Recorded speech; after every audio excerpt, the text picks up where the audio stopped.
species on invasive species. Sorry, I had an endangered species presentation literally today. This is the invasive species. So as a whole, invasive species have become one of the largest threats facing the United States ecology to this day. While I am focusing on insects, that is not all invasive species, with many prominent species of invasive species actually being the cause of many great headaches. Just ask anyone on the Mississippi River who went fishing in the past 10 years. And today we're talking about are the giant northern hornet, the spotted winged Drosophila, and the spotted lanternfly. First up is the Vespa mandarinia, the giant northern hornet, more affectionately known as the Asian killer hornet, as dubbed by the media in the past year.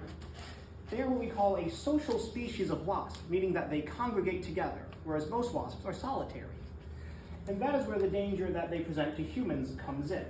While the sting from one of them contains enough venom to not kill you, but give you some, the most painful few hours of your life, it really comes from if multiple of them swarm you and sting you, that is where the lethality comes in. They primarily feed on honeybees and other just native bees, and you can see that they've actually had some adaptations in Japanese bees, which have had to deal with this for many years, or that they've actually managed to learn how to fight back and overpower them. However, with the American bees not having any experience with that, they're very much left under threat. They are also the largest wingspan of any wasp anywhere in the world, contributing to the giant in their name. This is the spotted winged Drosophila, otherwise known as the Drosophila suzuki. They've recently shown up in Michigan during the past decade or so, where they have proceeded to wreak havoc upon the soft berry industry, such as cherries, blueberries, raspberries, because unlike most Drosophilum species, which lay their eggs in rotting fruit, these things like ripening fruit. So the threat comes in the fact that if you bite into a blueberry, you don't want a bunch of maggots to come out. They are very small, like 1/8 of an inch. So as you just see, you can't really see this with the naked eye that well. This is a microscopic photo. And unfortunately, we have yet to find a lot of good natural ways to deal with it. There is some usage of parasitic wasps who will lay their eggs in the Drosophila to kill them, but that doesn't always work. And so we've had to resort to using large amounts of chemicals to deal with them in the form of pesticides, and the cost of these pesticides has been rising to the point where a lot of small businesses and small farms simply are just ceasing to exist because the operation is no longer profitable. And last but not least is the spotted lanternfly. These things have been in the United States at large for nearly 20 years. However, just recently, i.e. last October, we found one in the Birmingham city in Michigan.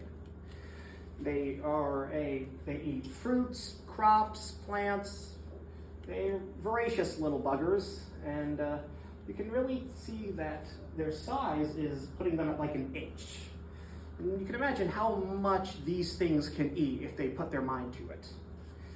They are also the only species of the three where the official government suggestion is to stop them on sight, because you are not advised to approach the giant northern hornet for being extremely venomous, and the spotted winged Drosophila is far too small for humans to just pick up out of the woods.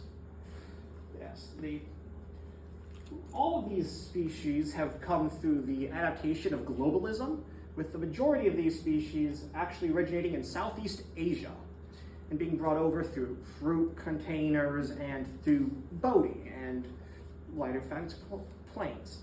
And the latter two, the Drosophila suzuki, will be spread often through when we package up fruit that we send to ship over. There will be eggs in there. But the spotted lanternfly here, what's the biggest threat of this is the average everyday transit.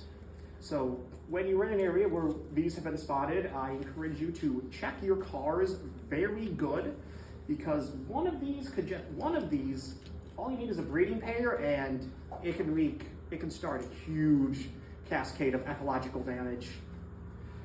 So, I mean, in general, globalization is good, but there is the threat of invasive species.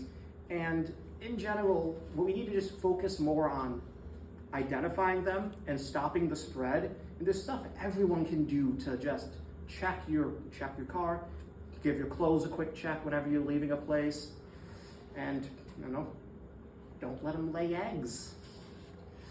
Well, thank you. That was my presentation.